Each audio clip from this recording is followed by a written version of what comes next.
So it's great to see you, Susan. So how are you doing? Yeah, really, really good. I've lost about 21 pounds now. Really? Yeah, so I'm really pleased, and I've never gone back to my old ways of eating. That's amazing. Brilliant. That's Yeah, amazing. well, that's so amazing. It's so amazing. Yeah, so I wanted to introduce you and your story because there are so many women who are going through similar issues. Most of us, we don't realize how much our eating habits are connected to some old stuff, which doesn't really have to do with eating, but somehow the brain connected food or some types of food with those feelings, I don't know, feelings of being insecure, of being abandoned, feeling lonely, whatever. And your example was so exciting. When we went back to your childhood and those feelings that were really surprising, that they were connected to food in any way. Yeah, exactly. Yeah. So that's what I wanted to share with people, to show them an example, a real life example of how it's affecting not just the eating habits, but habits in itself, behavior, and it becomes like cemented into ourself. Yeah. So And it's not what you think it would be as well. yeah, That's absolutely. that's what blew me away about the sessions I had with you. Yeah, it's always like this, and it surprises me just the way it surprises the clients, for you, for example, Mm. because it's always so creatively connected, all these dots, to grandmother or some childhood experience, some types of food, or some types of eating behavior. It's amazing how creatively the mind connects all these things and creates a system to try to bring us in balance, try to compensate for some emotional stuff. Yeah. So first of all, I would like to ask, what was the issue that you wanted to work on most? What was your problem? Yeah, well, my problem was weight. And between my first and second child, and I've got three children, I had three miscarriages, one quite late miscarriage. And as a result of that, I put on 4 stone in the next year, maybe more. And that was, we're talking 14 years ago now. And I just couldn't lose any of it. I already had a weight issue at that point, but it just went through the roof. Mm-hmm.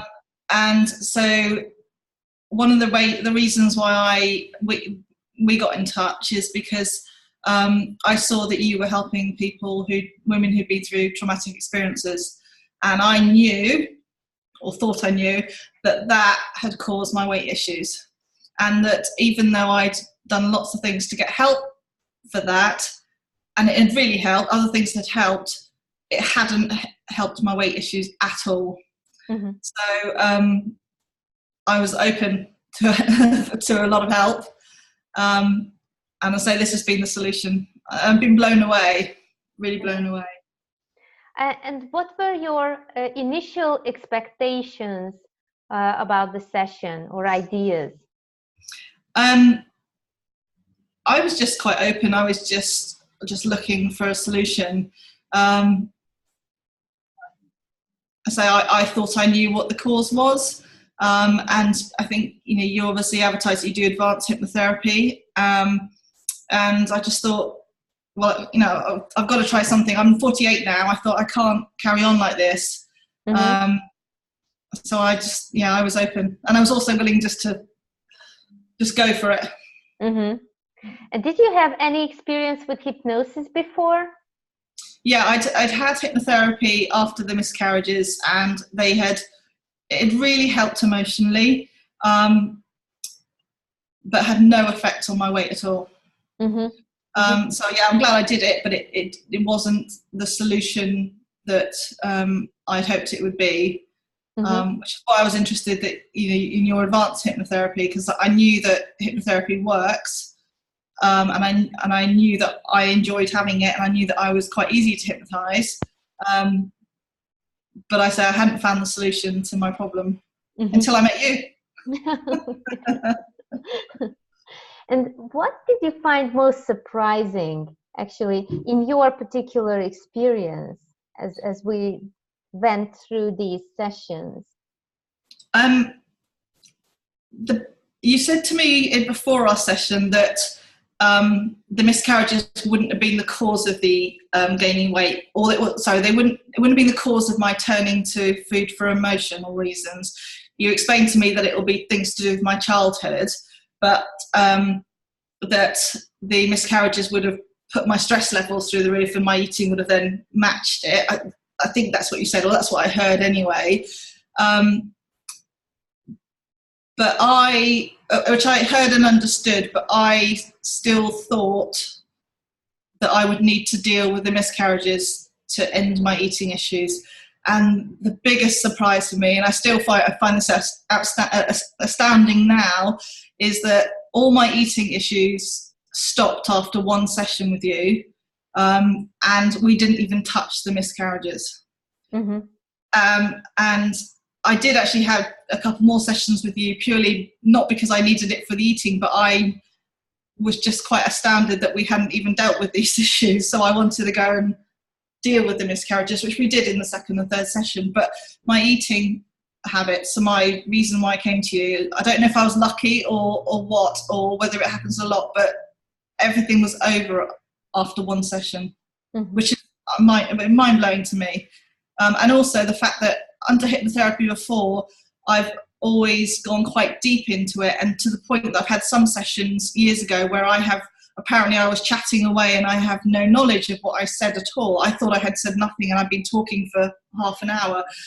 And because you do advanced hypnotherapy, I thought that maybe I would be less aware of what was going on, and that I'd maybe I'd come out of the trance and not remember anything, but actually I remembered everything, to the extent that I was actually shocking myself to hear what I just said.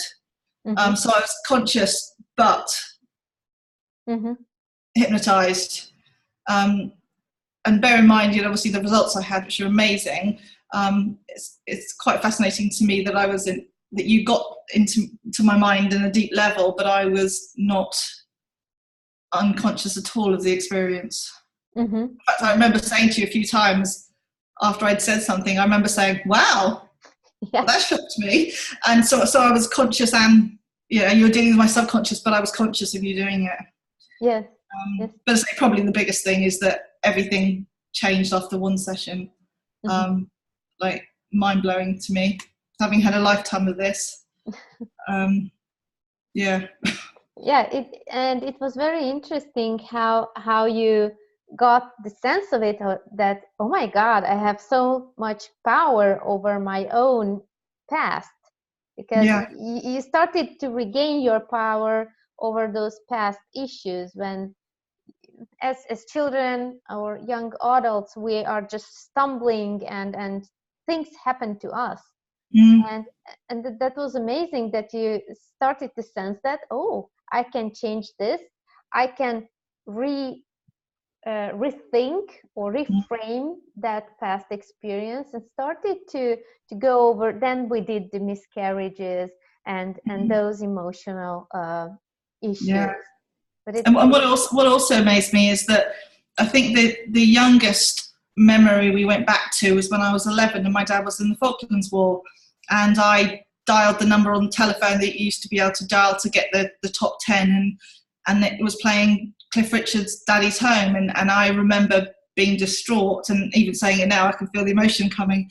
And the funny thing is I have no memory related to food.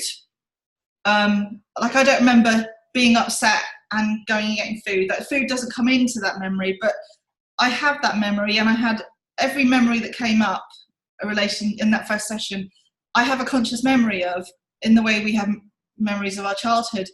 But I had no idea that any of those memories had emotion behind them that was stuck. I could have told you that story of that happening, and it was just a memory from my past. I had no idea that that was the beginning of a connection to food. Now, obviously, something must have happened around then that I then overate, and it started that connection. But I don't have any memory of the connection to the food. But that obviously was the beginning of things for me. The beginning of that, I think you describe it as a web of Yes. of events and memories. And I think everything in my first session it was between the ages of 11 and 21. And coming out of that first session, I remember thinking, well, we haven't even dealt with the big issues. I'm quite shocked that these were issues, but we haven't dealt with the big ones yet. And then the next day, I forgot to eat for 10 hours. Like, forgot to eat. I never forget to eat. I mean, you don't get overweight by forgetting to eat. And I remember being so shocked that it'd been 10 hours and I'd literally forgotten. And also, interestingly, for 15 years, I've had a latte habit, a daily latte habit, and that disappeared that night as well. Really? Yeah. Wow. In the last probably 10 weeks, I've probably had 2 lattes, in fact, the second one today, but not out of choice, just because I've been in situations where I thought, oh, well, I just fancy one then, but not in the way that you might fancy anything to eat that moment, not in any kind of sense of needing to, and I haven't enjoyed either of them either. Really? Okay. And I say, and the first of the 2 lattes I had, I only did it because my son said, oh, should we go to Starbucks, Mum? And I thought, oh, I don't want to say no because I don't want to, not have that time with him. And I didn't enjoy it, and I thought, wow. Because I didn't ask to be freed from my latte habit. I would have quite happily carried on with my latte habit. And so my latte habit started about 15 years ago, and we didn't even deal with anything after the age of 21. Mm-hmm. I mean, I wasn't drinking lattes at 21. Mm-hmm. So yeah, it was very strange to think that the memories from a young age got taken out, and all the big emotional stuff that I thought would come up just didn't. That wasn't what was supporting my eating. It was the stuff from my younger years, and not traumatic stuff either. I had a good childhood. I don't have any trauma from my childhood, but little things like missing my dad when he was in the Falklands War. You don't need to have massive trauma to create a connection with a bad habit.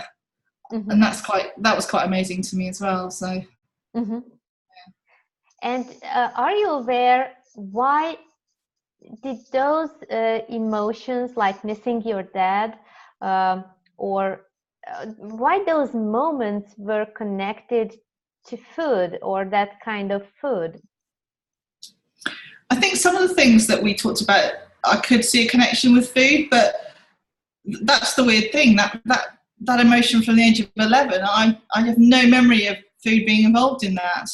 I mean, obviously, I don't know what happened after I was in tears, whether I got given a biscuit or something like that, mm-hmm. I don't know. But I have no connection with that at all, mm-hmm. to food. Mm-hmm. And I was quite shocked at the emotion that was coming out. I mean, I think I cried continually through the whole session, didn't I? Yeah. But relief tears, not upset tears. Somebody asked me at work the other day when I was telling her, and she said, oh, did you feel traumatized after hypnotherapy? I'm like, no, completely the opposite, like release. Yeah.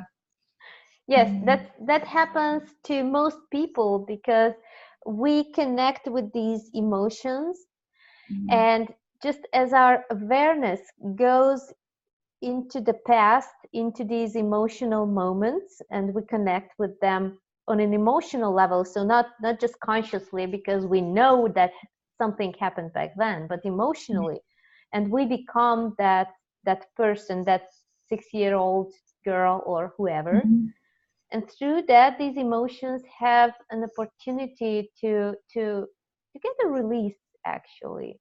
Yeah. It's often just emotions being stuck. It's the cat. It's not. Yeah. It's yeah, emotions being stuck in a place, and we forget about them. So Yeah, and I tell you another thing that astounded me. I think you asked me what part of my body was feeling the tension, and I was very lucky that I haven't really had any health issues. But the one thing is my liver wasn't functioning properly. The only thing I've really had not right, something physically wrong.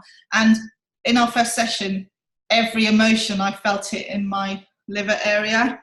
So it's like all the emotion storing there was probably then causing issues with my liver not working properly. So and I think by the second or third session, the emotions that were coming up then were in my stomach, which is just really interesting. yes, that was amazing, that all kinds of memories, 15-year old self and then 20-year-old girl, and all these emotions, different situations, different feelings, but somehow all of them were connected to your liver, and I found that fascinating. Yeah. And that's an energetic blockage, what's there, and Yeah. then that's why the liver, those organs are weaker or are not functioning properly, because the energetic blockage, it will manifest somehow on a Yeah. physical level as well. So yes. Yeah. Absolutely. So again, yeah, that was really interesting. But yeah, it's mind blowing in terms of the whole experience was mind blowing, because as I say, I never consciously would have been able to connect those memories to my weight issues. Never in a million years would I have guessed. Mm-hmm. So actually, as I was hearing myself telling you things, I was shocking myself. And also, I think under hypnotherapy, I could start to see the connections as well, because we would be talking about some event, and then suddenly my mind would flash to another one, and I'd sort of start the conversation and say, "Oh, well, this has just come up," and yeah, how they're all related. I mean, you explained that at the beginning, but I guess seeing that in practice was really quite surprising. Yeah. It just makes me look, when I look at people now who've got weight issues, I think, wow, I wonder what's going on under that. Because you won't guess. I don't think people could guess. Yes, yes, yes.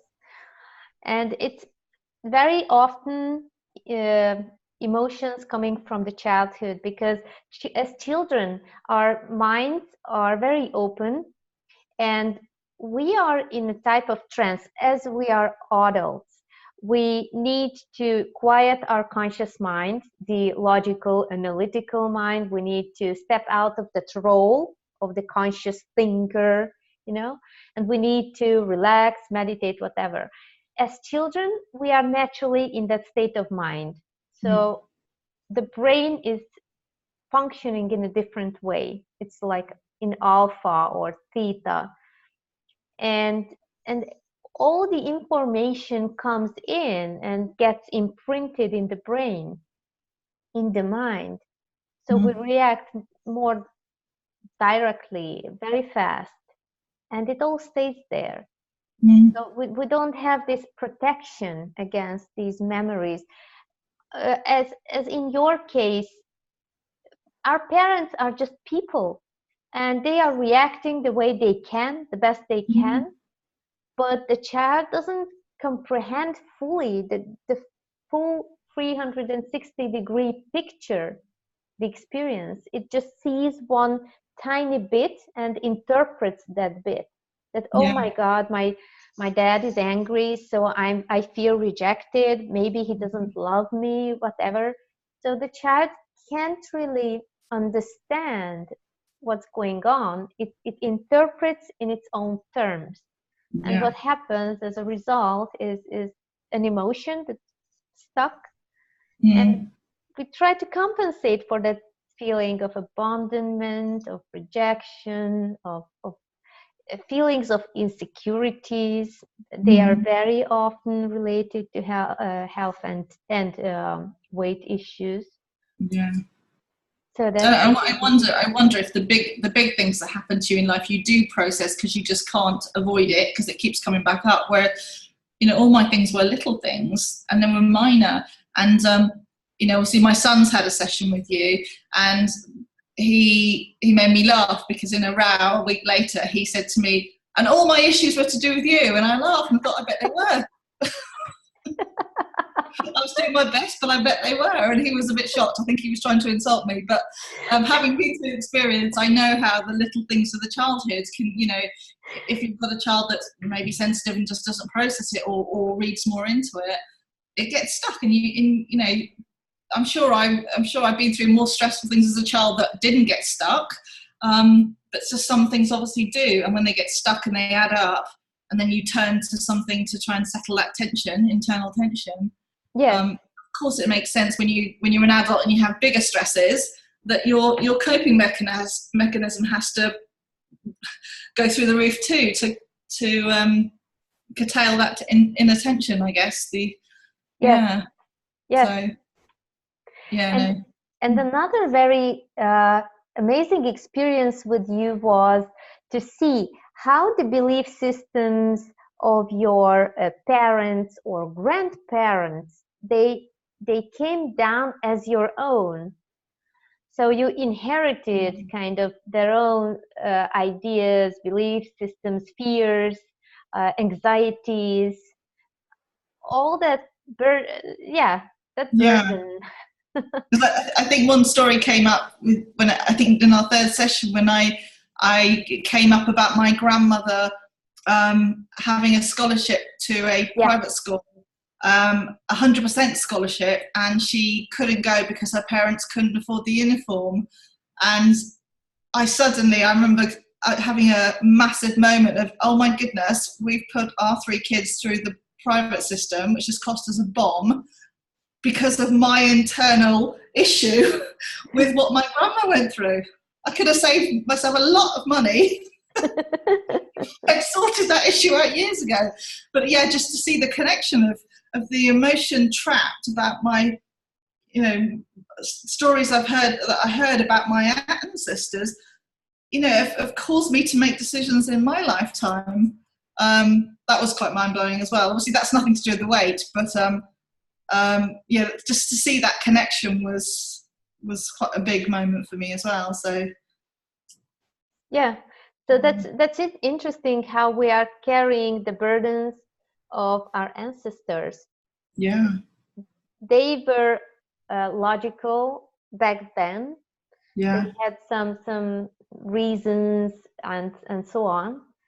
But for us, it's no longer serving its purpose. But we are still carrying all those insecurities, all those yeah, fears, coming from even from the war times yeah.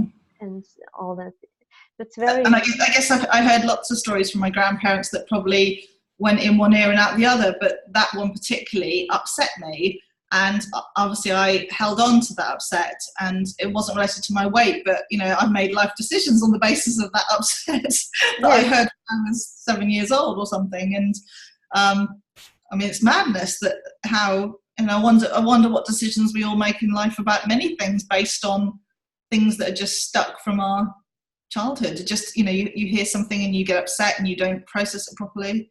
But yeah, that was just so amazing that I never would have consciously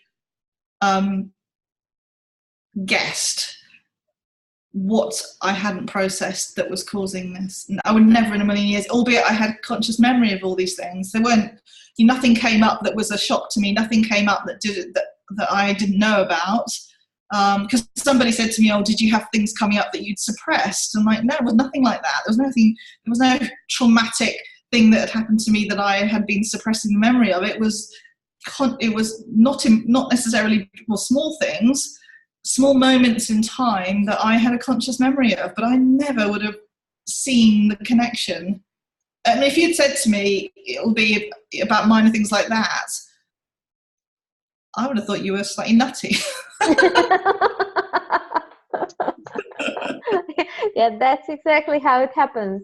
Yeah, yeah, no, exactly. And so I shocked myself. I remember saying, "Oh wow," because I was quite shocked when I saw not only the memory came up, but I saw the connection to the other things. Yes. Um, so when my son said to me, "Well, all my issues were caused by you, mother," I said, "Well, I understand because all my issues are caused by my parents." And I'm trying my best, and my parents are trying their best. But it's just it's funny. It's I just realised how much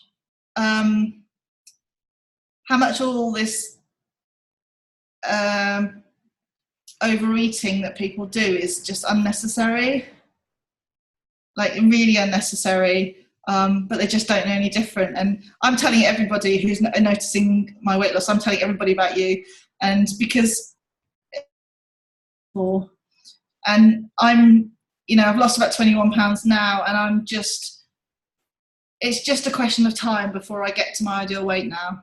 Mm-hmm. And I've started now, I think you said, with the insulin levels and all the hormones and stuff, I've started changing the way I eat, not dieting, but just shifting and I've started exercising now, which I wasn't doing before, because I now understand it's now biology. I need to get moving more. I need to reduce my insulin levels and hormone levels, and but that kind of stuff is easy now because I don't have the emotional reasons to eat, and it also helps me understand why diets don't work. Because if you're overeating for emotional issues, of course, all diets work, but people can't stick to them because of the emotional issues. But once you've removed the emotional issues, which I'm so grateful you've done for me, I don't want to go on a diet just because I think I don't really feel that I need to. But if I did go onto a proper diet now, it would be so easy to stick to, because I wouldn't have anything like pulling me off. So for me now, it's just a question of time. So the second and third session we had, I did get rid of other issues and emotions, but funnily enough, I didn't see any difference in me after them because they weren't related to the food issues, because the food issues ended on day one of the first session, and I haven't seen any other changes in me. So I had those emotions in me, but they weren't causing anything obvious in me. Whereas these childhood memories had me trapped. And that's how I describe it. And you don't know you're trapped. You're trapped in like a web. Use the analogy of a web. You're trapped in a web and you don't realise it. And I guess that I think it's so amazing that you can go in and deal with that, because when I've had hypnotherapy before, they dealt with the miscarriages and they did really help emotionally. But the hypnotherapists I've been to before, I've probably seen 2 or 3, didn't know what you know about what's going on at a deeper level,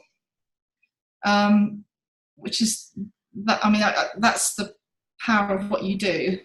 You understand. I think you understand at a deeper level, and I said that's the difference. You kind of like cut off the source of why I was doing it, so I can still have, if I went through a stressful period. Oh, actually, no, I'll tell you what. Actually, this hopefully proves it as well.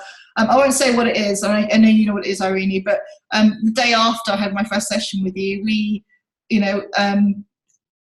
had a bit of a shock on something, and the last 10 weeks have been very, very stressful, very stressful. And this is how I knew it worked from day one. Not at any time in the last 10 weeks have I turned to food for emotional reasons, even though the stress levels have gone like that again. This time, nothing. There's no eating issues to try and match it, which for me is quite mind blowing, because if I'd been going through a calm period in my life, I could have said, okay, well, maybe things are calm and I'm able to cope with this, but what happens if something stressful happens? Am I going to go back to it? But I never have.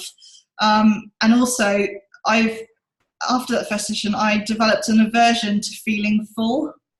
And I'd say, hand on heart, in the last 10 weeks, I have never got to the point of a meal where I felt full.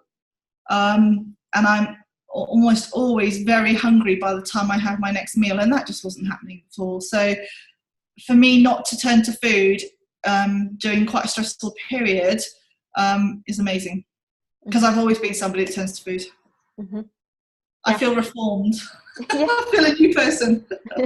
Yes, that's what happens. That we just cut this cord between, the brain and eating, the brain and emotional stuff and eating. So this was cut, and you no longer needed food to try to compensate and to try to reduce the stress, because it can't really reduce stress. No. So you then need to find new ways of coping with stress. But when you find out that you were able to change, we can call it a habit, but it's a conditioning, really.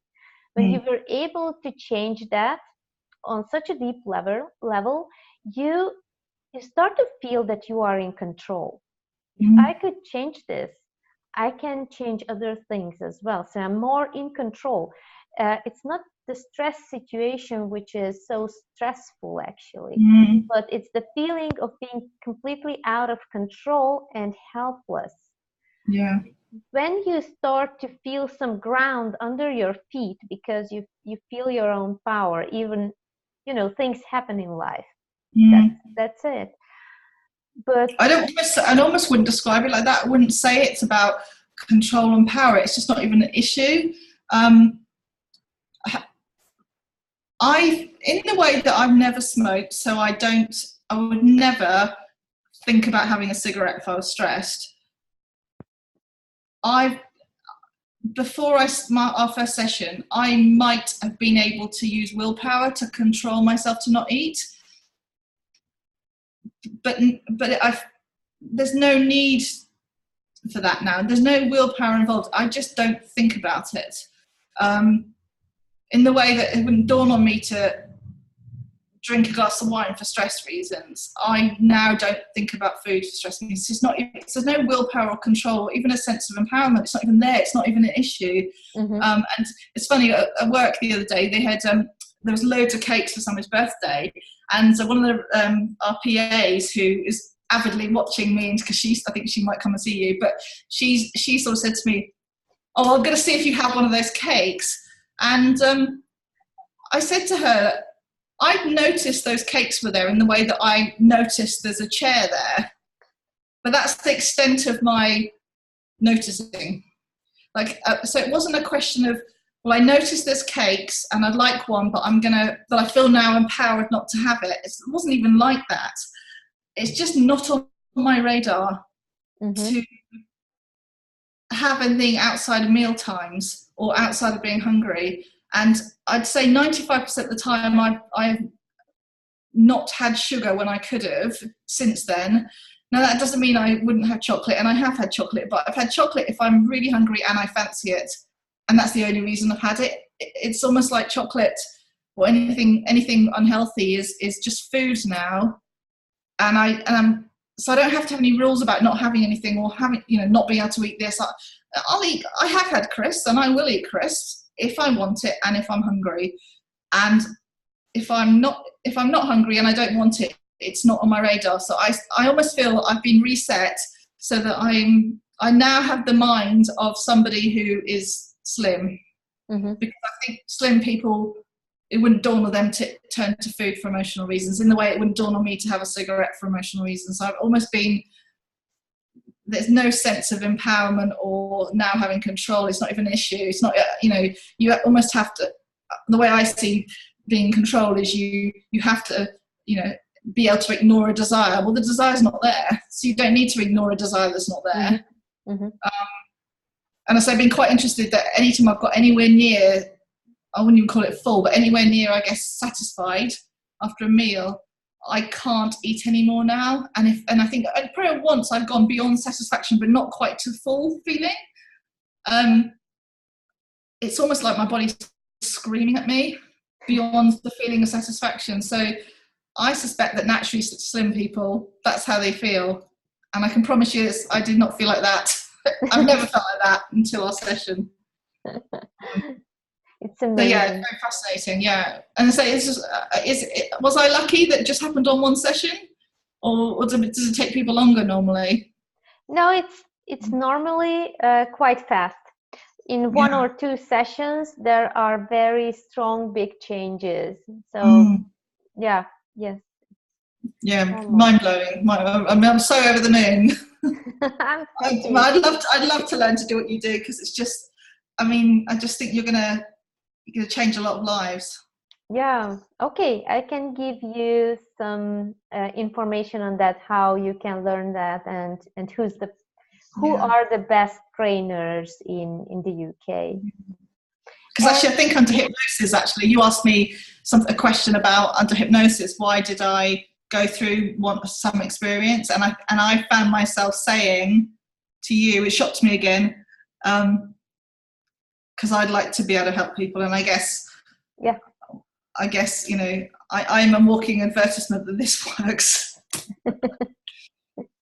yes, yes, yes. I'm sure that you could help lots of people as well, because that's how it happens. We first experience that with our own subconscious mind, with our own. So we go through that same process with different memories, different emotions, maybe, but Mm, the mind is working in the same way. mm, And once you see it from the inside, you see the machine. And of yeah. course, it's not a machine, it's an intelligent mind, but still, then you are able to help others. As long as Mm, you're trying to help without seeing the machine from the inside, so without being in that state, without experiencing it from the inside, and understanding why it and how it works and what doesn't work. mm, um, so that's how you will be able to help. I'm sure there are lots of yeah. women. And Mm. what would you advise to other women who are going through, let's say, abortion or miscarriages, emotional eating, and stuff like that? In terms of weight, or just generally? Weight, but yeah, weight is just a symptom. It's Yeah, not the real problem. It just yeah, becomes a problem. But the real issue is that past trauma that's yeah, stuck there. yeah. I mean, absolutely. Would I recommend that they come and see you? But I say, obviously for whatever traumatic experience they've been through, but obviously the more fascinating thing is what's going on underneath that. That was the childhood stuff, and obviously people who've been through traumatic experiences as children, yes, definitely. But even people like me who haven't, if you've got a symptom of either drinking too much or eating too much or something that's not if you've got undesirable behaviours, just to understand that you need to work out why you're doing it in the first place, and if you can cut that cord, you don't need willpower to stop the behaviours. I mean, I've had a couple of people who admit to me that they drink too much, and they said, "Oh, could you help with that?" I'm like, "Absolutely." It doesn't, it's for me it was overeating, but it's any undesirable behaviour, isn't it? Yeah. People do. I mean, I do anxiety and stress coaching, and I know people only behave in the way that they behave because of the feelings inside. So any undesirable behaviour, any habit you have, I think this is amazing, because it's very hard to break a habit through willpower. Whereas if you cut the cord for whatever the connection is from your past, then the behaviour just disappears, because it doesn't make any sense. The behaviour is only there to try and make you feel better. And if you get rid of the emotion, you no longer need the behaviour. And I say, with my coaching, I can absolutely understand that. That's probably why I resonated with what you said. But I say, the thing that I could not have worked out on my own that you managed to do is I couldn't have known what was going on the subconscious level. Mm-hmm. Mm-hmm. So I can help people on the conscious level, but going back into people's past like that. I don't know of anything that can do that other than what you do. And I've looked for it all because I love this sort of stuff. I've been a seeker for a solution to this for a long, long time. I knew diets weren't the option. I knew diets were not the solution. So I gave up dieting years ago I knew there was a solution. I just didn't find it. And then, accidentally I found you. But I think things happen for a reason. Yes. So, yes. Yeah. Yes, it always happens for a reason. Somehow we attract our clients because it's a match. It's actually an energetic match, and we both learn from them and they learn from us. So it's really beautiful work to work together with clients. And I would absolutely suggest that you learn hypnotherapy, because I think that would be very helpful with the coaching anxiety disorders. They are all rooted in the subconscious mind. It's very hard to go against them as long as you're unable to connect to that content, to that experience in the subconscious, which is driving the forces. Absolutely. Yeah, no, fascinating. Yes. Very fascinating. Yeah. Yes. I'm over the moon that I met you. And I say it was by accident. We were having a talk about something else, weren't we? And then you just used one word, and I had not really been paying attention to what you said you did, and then used one word, and I was like, oh, hold on a minute. I won't say what that word is, but it was serendipity, I think. It was just amazing. I say it just took one session, which is mind blowing for me. And I know there's a lot of people watching me on my weight journey now, so I suspect for you, referrals be a great way for you, because you just need, your clients will be out in the world and their friends and family will be seeing them and knowing they've been struggling for weight issues for a long time, and those of us that have already seen you will, hopefully be the walking advertisement for you. Thank you. Love to hear that. Well, thank you very much for doing this interview with me, because it's really interesting to hear all those experiences. Everyone has their own experience. All these experiences are unique and different, and I'm learning from them just as well as my clients learn from their own subconscious mind and higher self. It's amazing. So thank you very much. Thank you. I'm very glad I met you. I'm now thinking about a list of other issues I'd like to see you about. Okay, just let me know. All right, nice to speak to you. Thank you very much.